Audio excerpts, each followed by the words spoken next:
Já, við ætlum að ræða skólamál.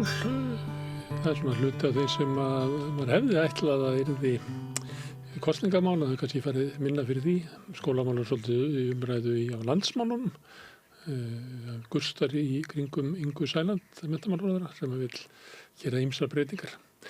En það sem hefur tengst svona skólaumræðunni undanfarin misseri mikið umræða læsi, svona hugmyndum það að við séum að missa tökin á því, að börnin okkar séu ekki almennilega læs, hafi ekki lesskilning. Og þegar að Inga Sæland var að ræða þetta og tala samfélagslegt hrun, ég ætla svona reyna að ræða aðeins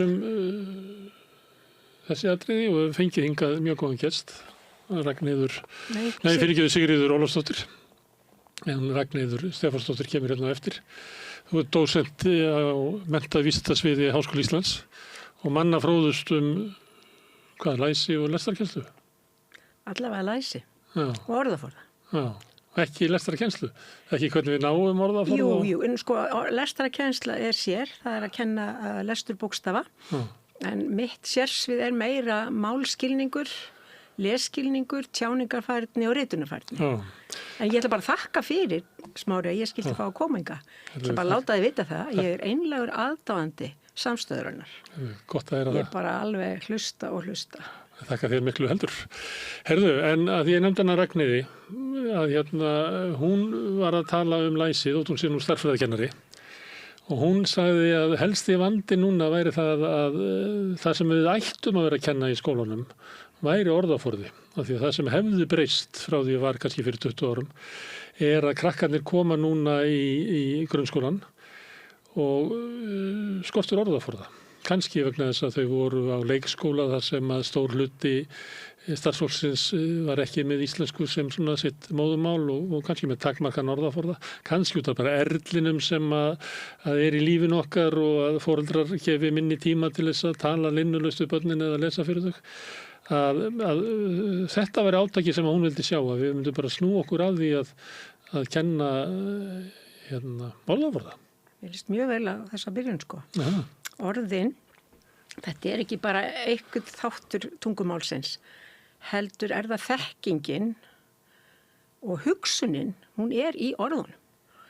Og þegar við erum að tala lesskilning, þá eru krakkarnir að takast á við að afla sér þekkingar í gegnum lestur. Og þekkingun miðlað með orðum. Og þegar eftir því sem að framvindur í náminu verða viðfangsefni námsgreina víðtækari og flóknari. Og við þurfum flókin orð til að skilja flókin viðfangsefni og fyrst og fremst ekki bara til að skilja það sem aðrir segja og það sem aðrir hafa skrifað, heldur umfram allt að geta talað það og skrifað það. Þetta svona lykilatriði í læsiseflandi skólastarfi. Og já. Þannig að sá sem að leggur af stað í náminu og ég veit ekki, ég man það í gamlanda, heyrði ég því eitthvað fleikt fram að þú gætir eiginlega komið í stað með 300 orð, orðaforða, en þá ertu líklega svona, gætur þú keyptir snúð út í bakari og tekið strætó og svona farið á völlin og rópað áfram káir og eitthvað svona, en kannski ekki mikið meira það. Þú getur ekki tekið þátt í neinni svona, þú getur ekki tjáðið tilfinningarlega, þú getur ekki aflaðið þekkinga svona samfélaginu og öðru slíku.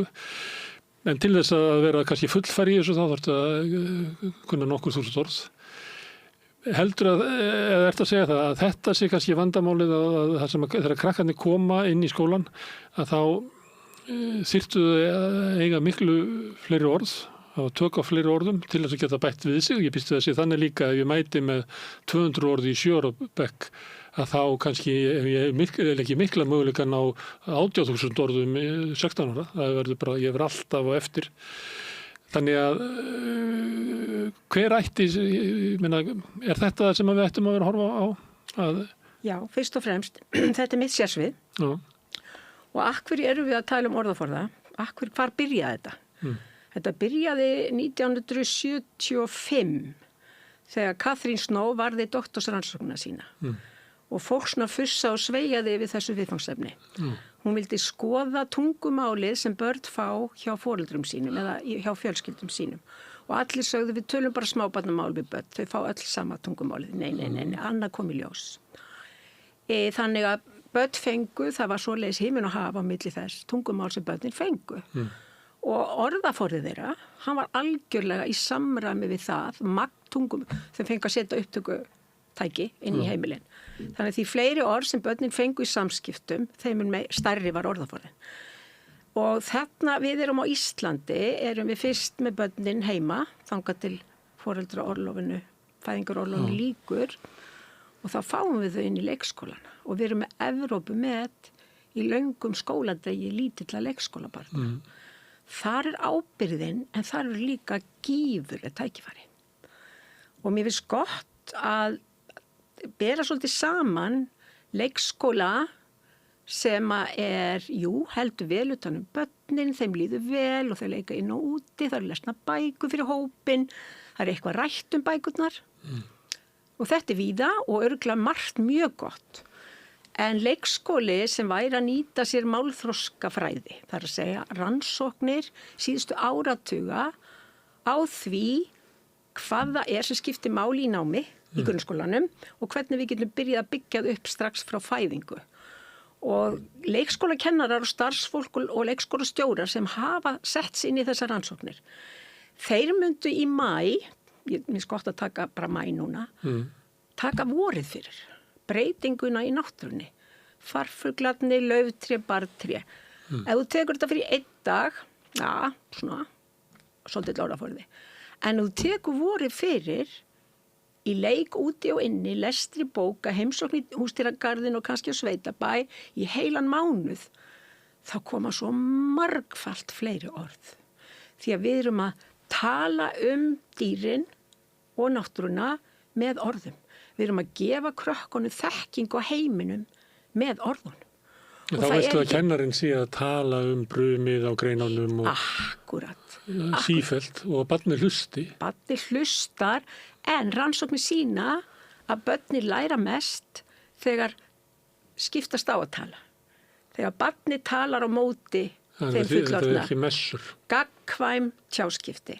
Þannig að börnin og jafnvel að þegar krakkar að leika sér, við látum þau hafa leikföng sem tengjast vorinu og þau í leik og þá förum við til þeirra í leikin og færum hann út með tungumálinu. Og talar ekki barnamál? Ekki smábarnamál, nei.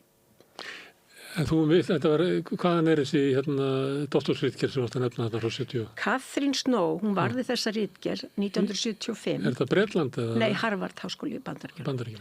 Síðan heldur það ekki algengara þar að þessi tala bandamál? Jú. Allavega þetta bara þekkið þú alla í minni ætt að þessi tala smábarnamál við börn.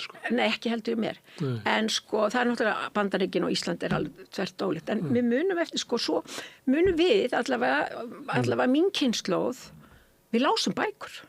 Bara við fórum á bókasafnið og við lásum bækur. Þar fengum við fullt orðaforða að segja. En svo munum við eftir tossabekkjunum. Við erum alltaf langað svo að taka viðtöl við fólk sem var í tossabekk. Getur verið að þau hafa ekki alveg upp í lestu bóka. Vegna þess að orðaforðin svo margfalt ríkulegri í rituðu máli en töluðu máli.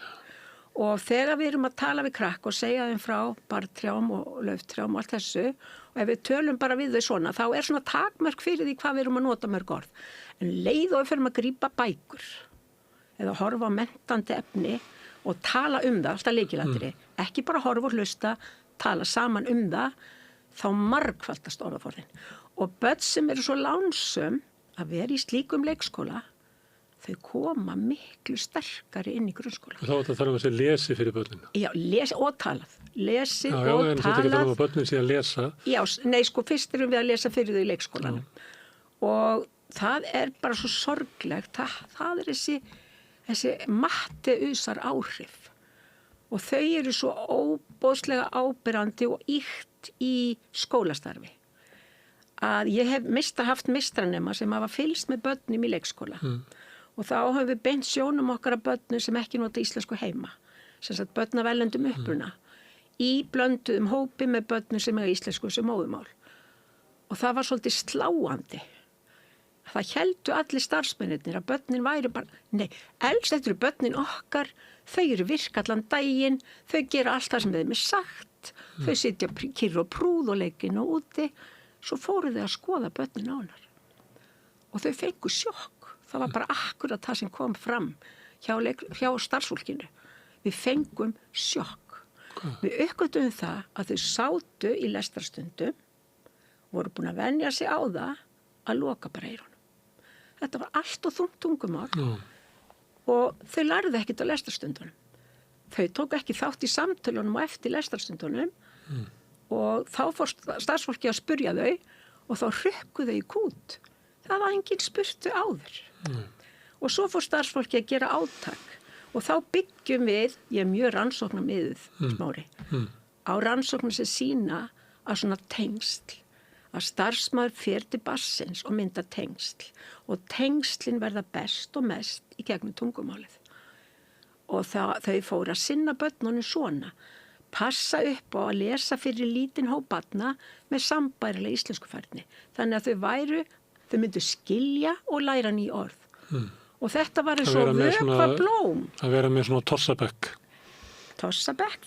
Sko, við erum með... Það voru að tala um það á neikvæðinni sem fylgir í þetta að vera tossi.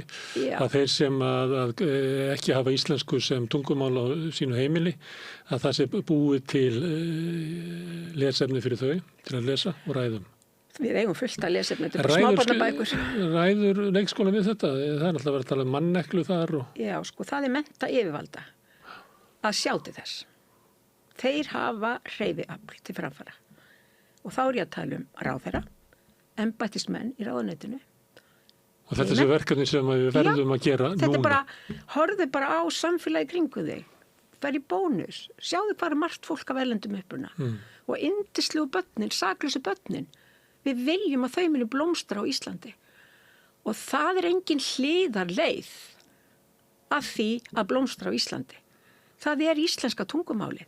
Og við vorum átt okkur á því, Smári, að íslenska tungumálið er notað á öllum skólastöðum. Við erum ekkert að kenna á ensku. Við erum að kenna á íslensku. Svolítið í háskólanum. Já, svona bara hliðar. Já. Kemur svona smá saman. Enskufærnin er mjög mikilvæg. En við verum átt okkur á því að íslenskan er tungumálið. Og mér finnst gott svona að þegar fólk er að tala um að enskuþværnin sé svo mikil, og þá er ég líka að tala um börn að íslenskum uppruna, að þau sé alltaf í stjalltækjum og eitthvað svona. Og þá segi ég, hvað myndi kennarar og krakkarnir segja, við mættum bara í grunnskólan á morgun og segja, við nærmum sig lengur. Nú ætlum við bara að hætta að nota íslensku, við ætlum að nota bara ensku. Ég get sagt þér að Smári, kennararnir og krakkarnir, þeir gæti þetta ekki. Af hverju? Af því þau hafa ekki þetta námstungumál. Þá er ég komin að fræðilegu hugtaki. Námstungumál. Að þegar við erum að taka vorið fyrir, í heila mánuði í leikskólanum, þá kemur alveg brjálæðislega mikið námstungumál. Það eru orðin sem við notum með orðum eins og farfuglar og spendýr, umkomulaus, lífsskilyrði og þar fram eftir göttum. Þetta eru orðin sem við notum með, þetta er ekki orðin sem að tilheyra einmitt dýrafræðinni eða náttúrufræðinni.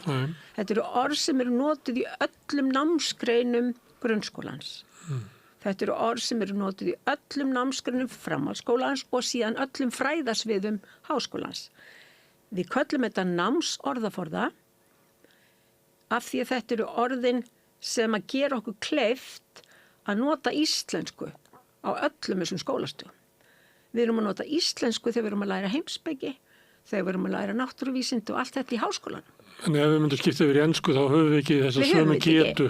Nei, og þetta er ekki... Við ofmetum enskukunnát okkar, eins og Marxins er þetta. Þetta er námstungumálið, þetta er námsorðaforðin, er náttúrulega öflugastur, en með honum fylgir fjölbreytileg málfræði og setningagerð. Og það saman heitir námstungumál. Námsorðaforðin, hann er allt í öllu allt. Við þurfum hann til að geta fjallað eitthvað sem er ríkulegt og eitthvað sem er flókið. Og við eigum svoleiðis orði í íslensku, við erum mjög rík af þeim orðum. Og þetta er svona tæki sem við notum til þess að menntast. En varðandi orðaforða og svona veikleika að segjum að fólk, krakkar sem að alast upp á heimiliða sem að foreldrarnir hafa bara mikið að gera og kannski var ekki mikið lesið fyrir þau og það svona erill. Þau eru síðan í leikskóla þar sem einn starfsmaður sem talar íslensku, sem sitt móðumál, hittur innflytjendur sem tala misgóða íslensku með mismikinn orðaforða og þetta barn kemur í grunnskóla. Er þetta að mæla að segja að þetta barn kann 450 orð á meðan að barni sem var lesið fyrir og var heppnara með leikskóladeild, það sem var meiri töluð íslenska kringu það kannski með 1400. Getur þú gefið mér eitthvað svona hugmyndum? Já, það komið svona próf. Já.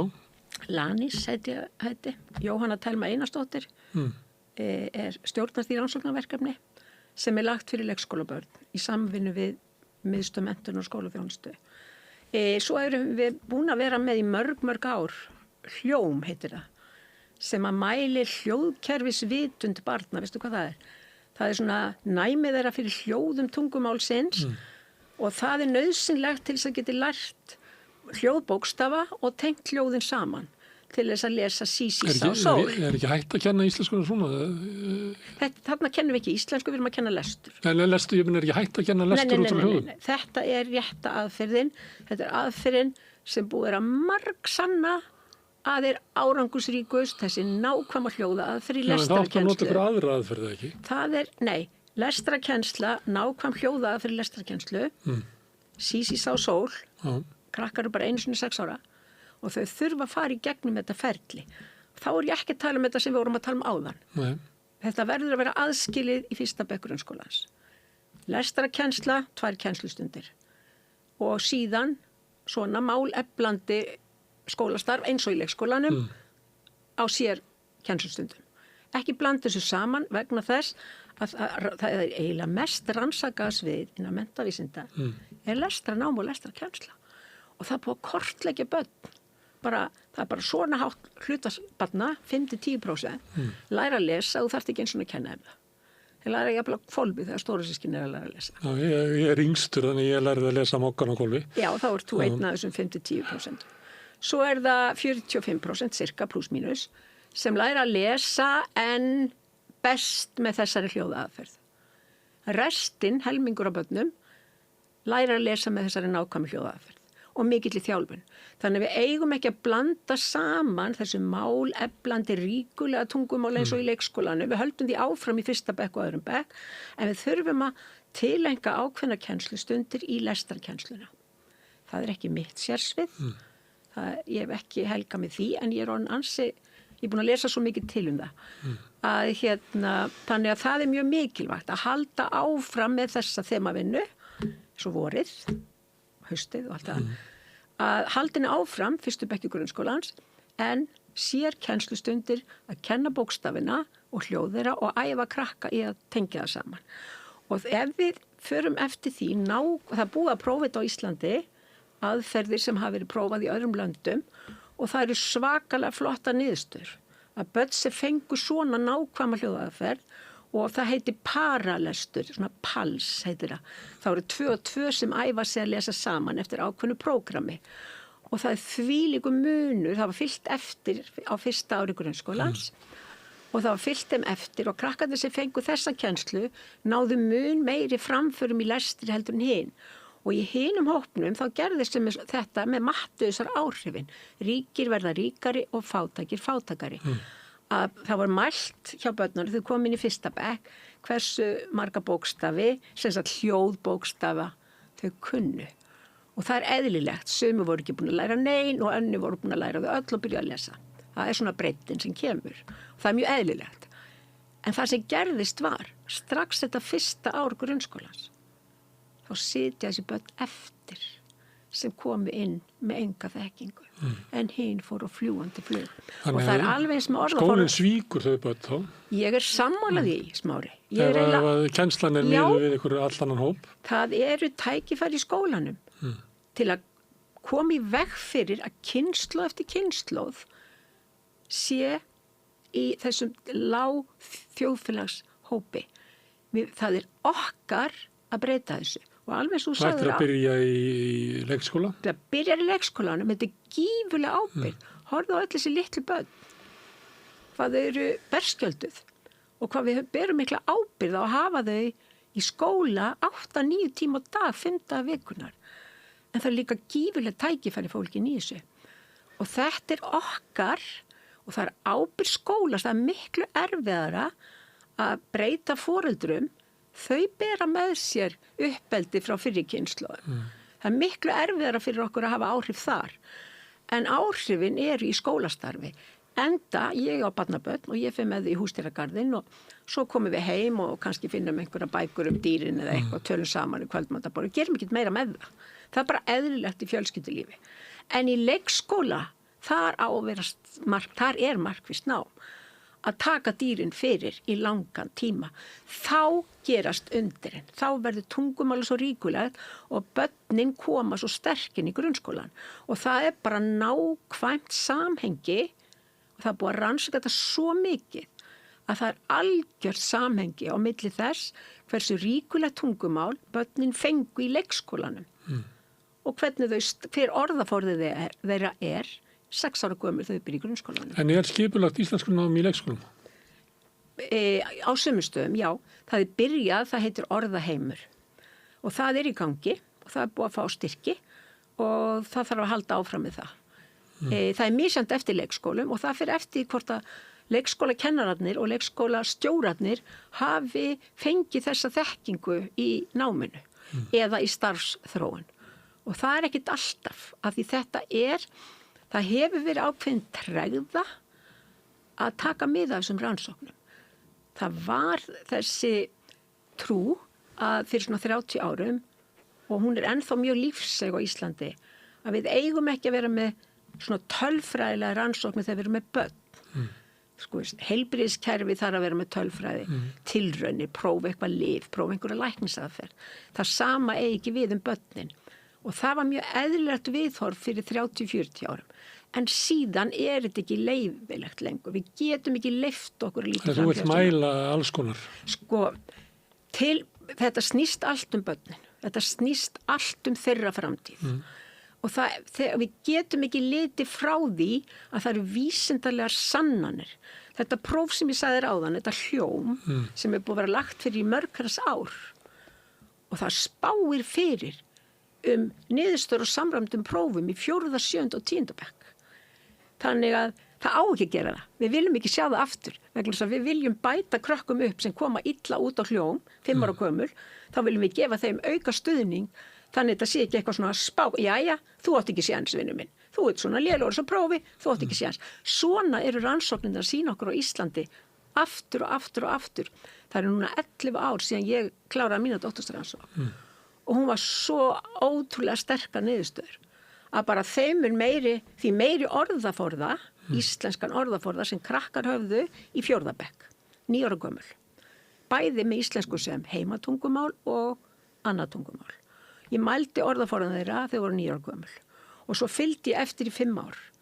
Og það var bara eins og því stærri sem orðaforðin var, þeim meiri voru framfarirnar, þeim hraðari voru framfarirnar í leskilingi út með stíð. Þetta svona ríkir verða ríkari. Þetta stigmagnandi að því fleiri orð sem út með því fleiri orðum getur bætt við. Já, og þetta eru því ríkari, þeim ríkari verðuru og því fátækari, þeim fátækari verðuru. En það sem skiptir öllu máli að við vitum núna eftir svo margar rannsóknir hvernig við getum komið veg fyrir þetta. Varðandi orðaforða og hvað krakkarnir mæta í skóla með mikið. Það auðvelt að sjá þetta fyrir sér hvaða afleiðingar þetta hefur. Ég meina það til heimspekikenningar sem að segja að við lifum bara fyrst og fremst innan tungumálsins og því víðara sem tungumál bara því víðar heimurinn sem við lifum í og þar lendir meiri get okkar til þess að skilja heiminn og vera virkir þáttakendur og jafnvel lagt eitthvað til og þar eftir göttunum. Ef við mætum bara hölt út af skorti á orðaforða og þá ert þú að benda á að þá náum við ekki að nýta menntunina. Þannig að þetta eru gríðarlegar afleiðingar. Gríðarlegar afleiðingar en við vitum hvernig við getum komið í veg fyrir það. Þannig að við ættum að vera með fókus á því. meðan ég hlustaði þá sé ég fyrir mig krakka sem að kannski standa verst eru það sem að tala íslensku heima á þessir en hafa lítinn orðaforða. Já. Því að ég geti verið með lítinn orðaforða þegar ég mæti í skólan en það er tölur pólska heima við mér. En ég er þá hins vegar í einhvern sérstakri stöðu að því að ég man ekki hvað þú kallar það lærdómstungumálið sem ég á að nota er íslenska. Já.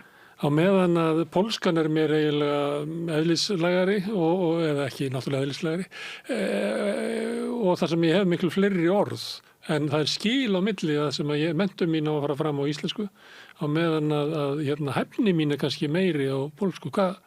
Í hvað stöður eru þau? Já, þarna er það, nú þurfum að líta á aldurinn, Að við erum með pólsk börn sem fæðast á Íslandi eða koma hingað mjög ung og þá getum við alls ekki reikna með því og það er bara, getur ekki verið að þau séu með námstungumál í pólsku af því að, eins og ég sagði áðan, málnotkunin heima er bara allt önnur heldur í skólanum. Og þannig að við höfum alls ekki að gera ráð fyrir því. Þannig að íslenskan á að verða alltaf sterkust og þannig er það eðli málsins samkvæmt vegna þess að námið fer fram í gegnum íslenskuna og þar er allt þetta námstungumál en ekki tungumál sem voru að nota utan skóla. En þessu eru krakkarnir sem eru líklegastir til þess að koma með takmarkan orðaforða á íslensku inn í grunnskólanum? Já, ef við erum ekki að sinna þeim í leikskólanum.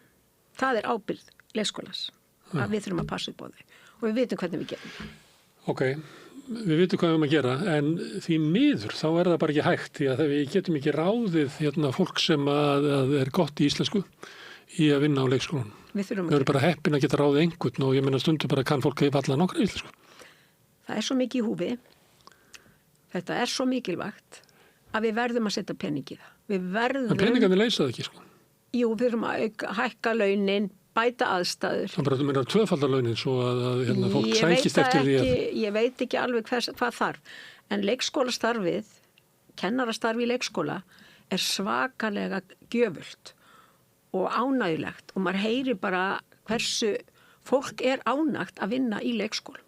Hversu dásamlegt það er að vera með börnin. Það er svo góði vinnufélagar, Þetta er bara svo yndislega gefandi. Og þannig að við eigum að skapa aðstæður í leikskólanum þannig að það sé eftirsóknarvert að vinna þar.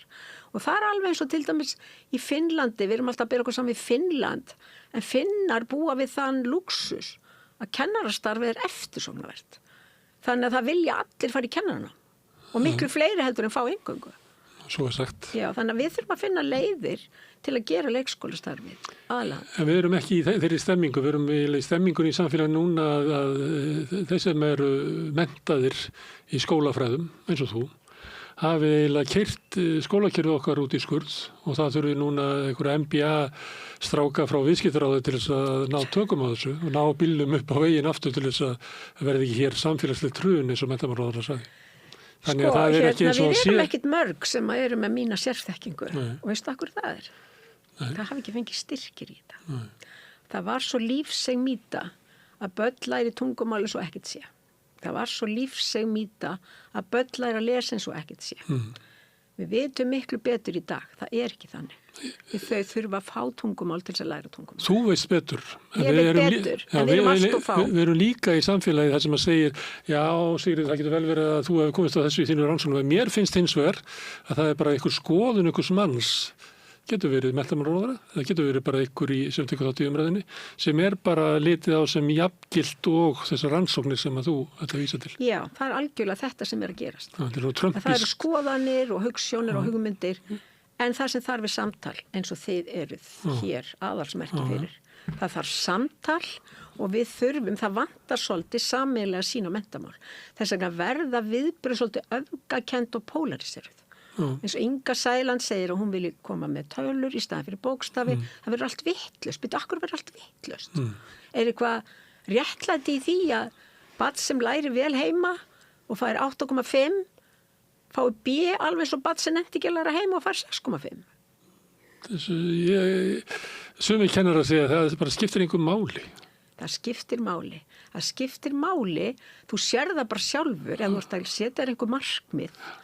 Þá vinnur þú betur heldur þú ert ekki menin markmið.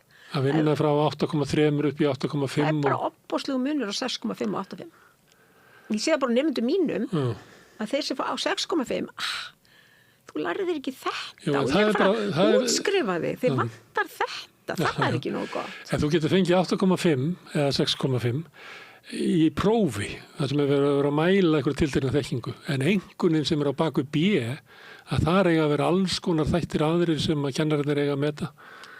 Lykilatriði í þessu öllu er að hæfniviðmiðin séu skýr. Það sé ekki of mikið orðskrúð. Að það sé bara skýrt sett fram hvað krakkarnir eiga að læra í hverjum bekk, hvaða hæfni þau eiga að ná. Taka bara inn það sem er sannarlega mælanlegt.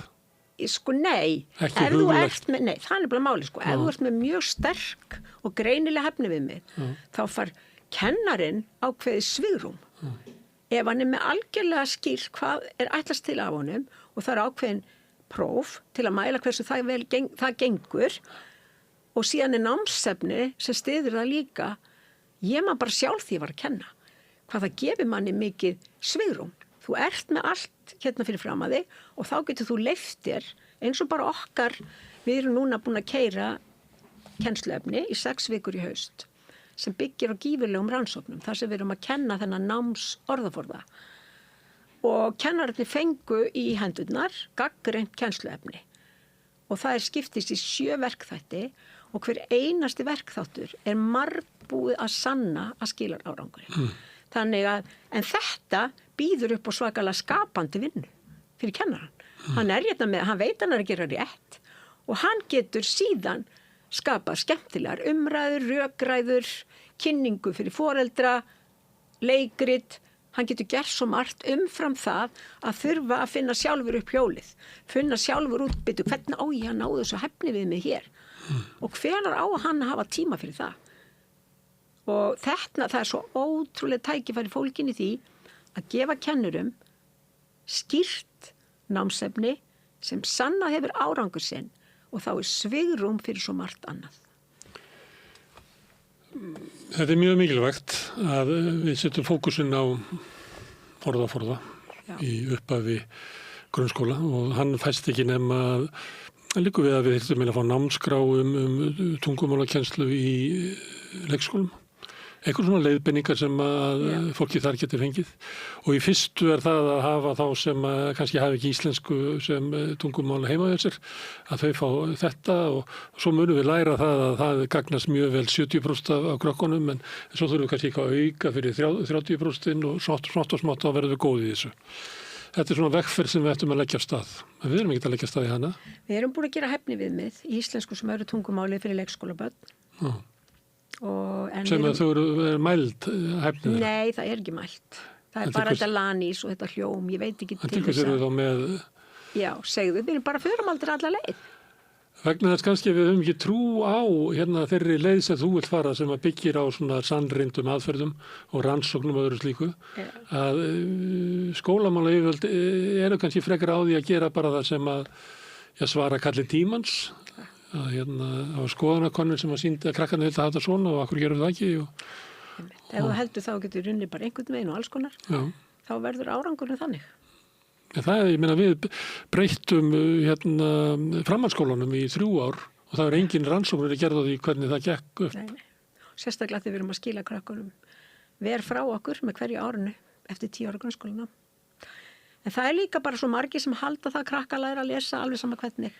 Og allir getur orðið sterkir í náminu bara ef þeir eru glaðir.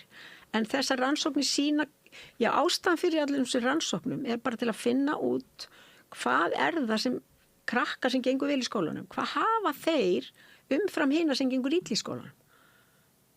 Það er þessi námsorðaforði, hann er bara allt í öllu. Sem við fá heima, það eru koma heimilum þar sem að foreldrar eru kannski menntaðir, þar sem er meiri frítími, það er meiri tími til þess að sinna með börnunum, það er börnir eru aðstóð í heimanámi, þau eru í fleiri tómstundum sem að örfa málþroska þeirra. Akkurat. Það er bara stéttaskipting og skólinn átti, það var hugmynd allavega á 2000-öldinni, að skólinn næði einhvern veginn að leiðrétta hana. Það hann á að gera. En hann er ekki að því. Nei, hann er ekki að því. Við getum ekki komið, vonandi, jú, kannski við erum erum mist sjónar af mikilvægi þess. Já, ég held það. En við erum, það er alveg ljós í myrkrinu, þetta kennsluprógram sem við unnum í haust. Við byggjum það á rannsókn með 6.000 börnum víða land. og við erum búin að hafa samband við 10 skólastjóra, 100 kennara og foreldrar þessara 6.000 barna gáfu okkur öll leyfi fyrir því að börni fengi að vera með. Þannig að við erum með kennarana, foreldrana og skólastjórana með okkur í liði. Það vildu allir vera með. Þannig að, og þetta sem við gerðum, það skilaði verulegum árangri, það var bara í 6 vikur. Og allt þetta sem við erum að byggja á er að sýna það að það næri ekki bara til 70%. Heldur til 95-100%. Ég vissi ekki það, ég var bara að Nei, segja ég veit það, já. Svona hvernig svona fyrirbrigðið þróast, Já, að þú byrjar á einhverju og það Já. kannski er laust fyrir stóran hluta. Já. Þú gæti bara afskrifað það sem gengur af, en þú þarft eiginlega að hugsa þá þurfum við að finna nýja aðferð til þess að kenna þeim. Þetta er nefnilega það sem að ein greinin sem við byggjum á, ein af 20, hún heiti The Poor Get Richer. Af því að það er verið að koma í veg fyrir þessi Mattheusar áhrif. Og það sem kom fram hjá okkur á 6 vikum, það voru allir krakkarnir sýndu sömu framfarir. Krakkar sem eiga foreldra af erlendum uppruna sýndu sömu framfarir og hinir. Það var alveg stöðugur munur, en þau sýndu sömu framfarir. Þannig að þá er það okkar hlutverk, þetta var bara 6 vikur, að bæta og lengja tímabilið og þá er það markmiðið að þessi veiku verði ríkari. En þessi kennsluaðferð er svo mikið rannsókn. Hún sýnir að líka ríku þau bæta sig. Það eru allir sem bæta sig. Þetta er svo ótrúlega valdeflandi fyrir börnin og þetta hentar svo mikið vel í fjölbreyttum nemendahópi. Þar sem að börn eru með erlendum uppruna, íslenskum uppruna, menntaði foreldrar og allt þetta, af því að það er allir að læra sömu 10 orðin í einu. Og við reynum að nota bara algeng orð með þessum 10. Þannig að allir krakkarnir læri sér 10 orð, sumi kunna eitthvað af þeim, en alls ekkert örugglega ekkert vola vel. Og svo erum við bara með þessu 7 þrep og það er allt fólki í því að nota orðin, hlusta, lesa, tala, skrifa. Þannig að það eru samræður, það er lestur, það eru alls konar orðaforðaverkefni til að festa og átta sig á orðunum, skipta þeim í orðhluta. Þannig að það átti sig á því akkur þýðir samvinna og síðan umfram allt að nota þessi orð sjálf í samtölum og í rituðum verkefnum. Og þegar krakkar eru fann að nota orð eins og umfang og samvinna og svona, finnur hvað þetta er valdeflandi, hvað þetta er vitsmunalega þroskandi. Og þetta eigum að gefa öllum krakkanum. Ég hef svona verið að tala um sósíalisma og félagshyggju við fólk og ég teki eftir þessi kynslóðamunar á því að til dæmis þegar ég er að vísa yfir í samvinnuhreyfinguna að þá er svona upplifið það að svona fólk svona undir fertugu veit ekki hvað er að tala um. Nei. Það skil, þú veist, því að það hefur ekki lifað tíma þar sem að samvinnu hugsjónin var á lífi. Þannig að þegar ég nefni samvinnuhreyfinguna þá sjáðu bara fyrir sér sís og eitthvað svona mislukkaðan fyrirtækjarekstur og það er bara dáið út úr skilningurinn á samvinnuhugsjóninni, dáið út. Þá komum við að því hversu gífulega mikilvægt er heimurinn er flókin, mannkynssagan er flókin, að krakkarnir læri hana, læri heiminn eins og í dag, samskipti landana, læra að tjá sig. Læra að tjá sig, læra að tjá sig og til þess þarftu orðaforða og svo líka erum að tala um börn af erlendum uppruna að það er með þessi fjölmenningalega skólastarf. Hvað það væri menntandi fyrir alla krakka að læra bara sögu Nairobi, Namibíu, bara frá þeirra sjónarhóðni og svona lönd sem við erum bara alin upp, já það er bara fátækt fólk og fátækara hverfi og byrju, hver er fátækt fólk í Namibíu? Þegar þú nefnir Afríku þá er náttúrulega klísjur okkar Afríku eru alveg stjórnlausar Það sem við talandi við sjáum okkur fyrir Afríku sem kannski var aldrei til en er sannarlega ekki til í dag. Nákvæmlega og þarna er svo mikið tæki, við þurfum svo mikið að fara að stokka þetta upp. Ég lærði það að kápuðarnir voru alltaf góðir í Ameríku og indjánarnir voru eitthvað bara skrýtnir og vondir og við hugsaðum ekkert lengra. Herðu, en ég hef verið að hugsa mig út að tala svona bara úr mínu lífi og það er náttúrulega hlutverk foreldrana skiptir máli. Já. Ég var alveg upp að einstæðri móður sem ræddi alltaf við okkur fjórabræðurnar við kvölduraborðið og við erum ennþá á þessu fundi, hún fallið frá móður okkar en við bræðurnir hittust reglulega og höldum hópinn og höfum aldrei rifist þessi 75 ár sem það svo elsti hefur lifað. Þannig það svona dæmi hvað hægt að gera að spjalla málin. Það algjörlega lykillinn öllu, það þessi samtöl. Já. En það eitt sem ég gerði við son minn sem núna 41, að ég held hann að verið svona 4 ára að þá byrjuðum við yfirildum það hvort væri skemmtilega að horfa á fréttir eða teiknimyndir. Og það yfirildi stóð í eitthvað 3 eða 4 ár og hann sótti að reynda alltaf að vinna pappa sinn í Pexinu. Ég var að velta fyrir mig hvort að maður mætti ekki líka leika sér með þessum hætti að auka orðaforða. Jú, þjóðaríþrótt frakka eru rökræður. Og þetta svo holt að vera ekki að sami skoðun. Og þurfa bara, fara ekki mannin, heldur bara að rökræða. Og það ef við myndum geta gert það á Íslandi, þannig að við gætum fengið svona sameiginlega sýn. Auðvitað, sko til dæmis undir menntavísindum eru mörg fræðasvið. Og við erum náttúrulega bara að ræða saman og rökræða. Og við í akademíunni að koma fram með ákveðna sameiginlega sýn á gildi menntunar og ábyrgð skólans. Ef við gerum það ekki, þá svona svolítil upplýsingaóreiða. Það eins og þetta með tölur eða bókstafi, það verður svona upplýsingaóreiða einhverja smjörklípu, og öfgakendar skoðanir á sikkvorum pólnum. Hlutverk okkar sem störfum menntavísindum að tala saman, rökrað og tengja saman fræðasviði. Við erum með sömu skjólstæðingana, leikskólabörnin og grunnskólabörnin og framhaldsskólanemendurna. Það bara ekkert sem skiptir meira máli en það sem best fyrir þau. Þetta svona líku við að gæti verið hugsunin á bakvið samstöðuna sömuleitt hún byggð upp á því að það hefur verið komið eitthvað það sé ekki alltaf rétt í opinberri umræðu að láta eins og að séu bara 2 valkostir í boði og það sé okkar sem almennings að taka afstöðu til þess. Þetta verður við eiginlega bara að leggja það frá okkur og við erum fara bara aftur yfir á 0 punkt. Ræðum bara málin, reyndum að glögga okkur á þeim og það sé mikilvægt að allir, almenningu líka, setji sig inn í málið til þess að skilja það. Því almenningu getur ekki lifað það sem að einhverjir frekir hópar þröngva upp á því bara 2 valkostum. Viltu bókstafi eða tölustafi einhvernir eins og það sé lausnin á skólamálum. Segðu.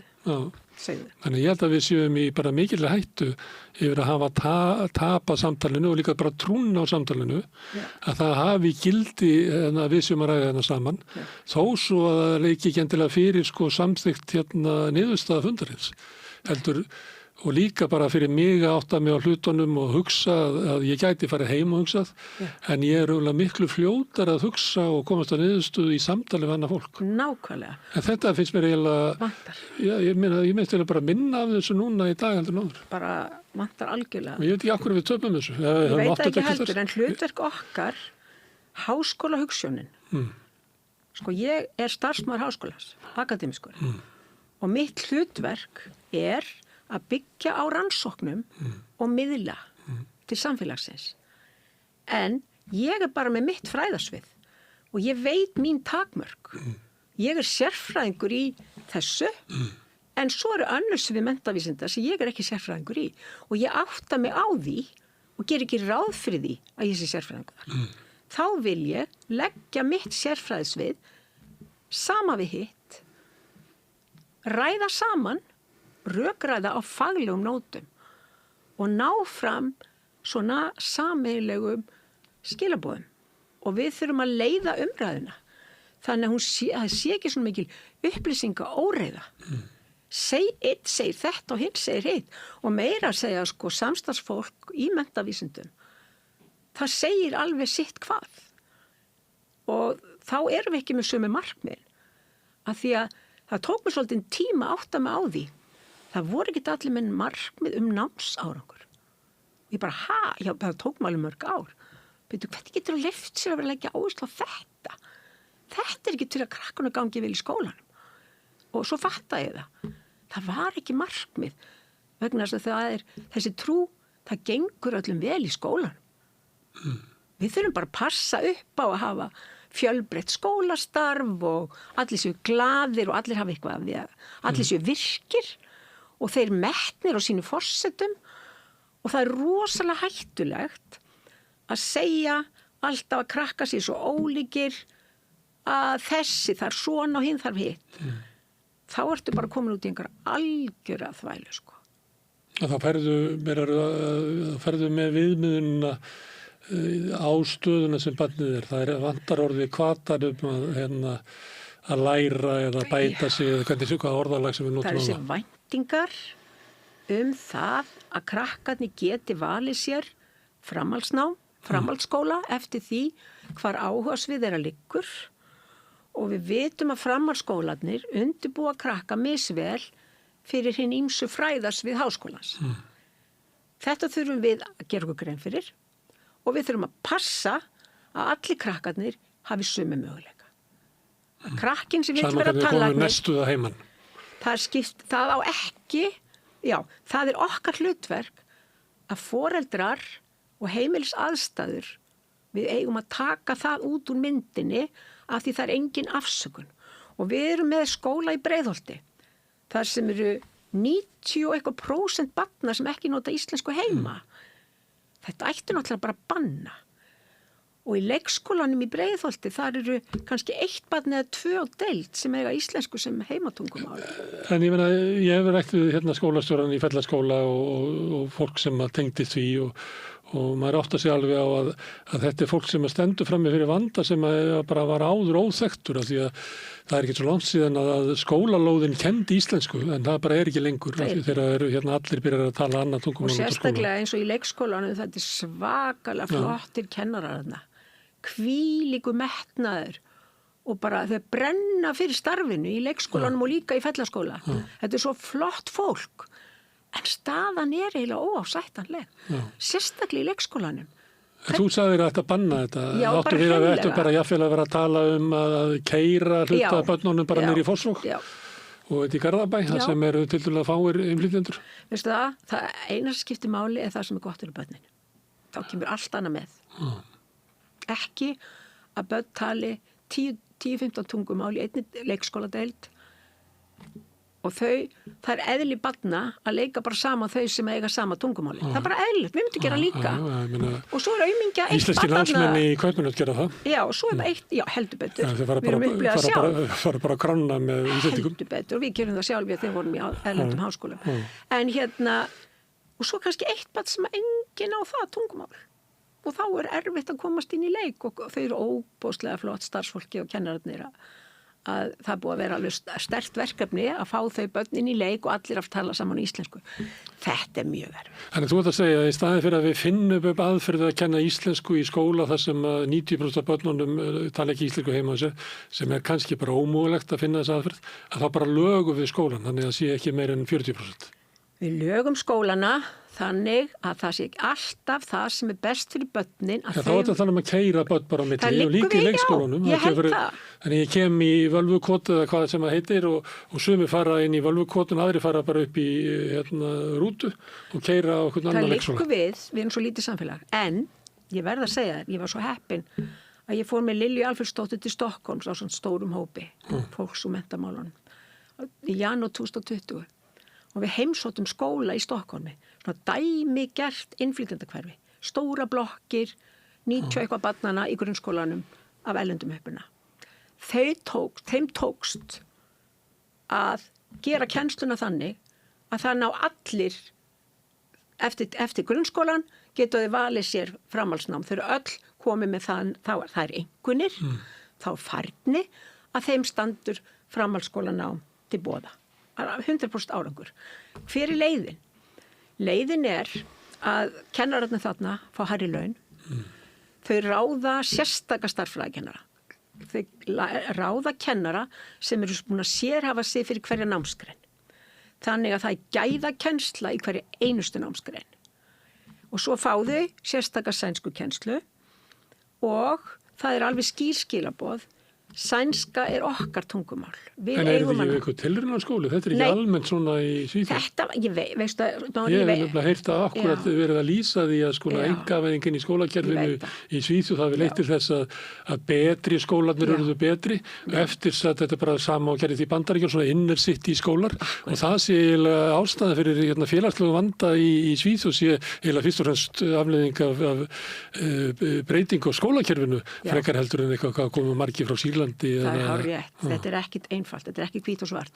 Sennilega var þetta bara fyrirmyndar skóla og þess vegna fórum við heimsókn. Eins og útlendingur eru oft vísað í þessu allt þetta fyrirmyndar. En það var samt svo mikill lærdómur í þessu að það var sem sagt kennarinn átti að sinna nám og kennslu.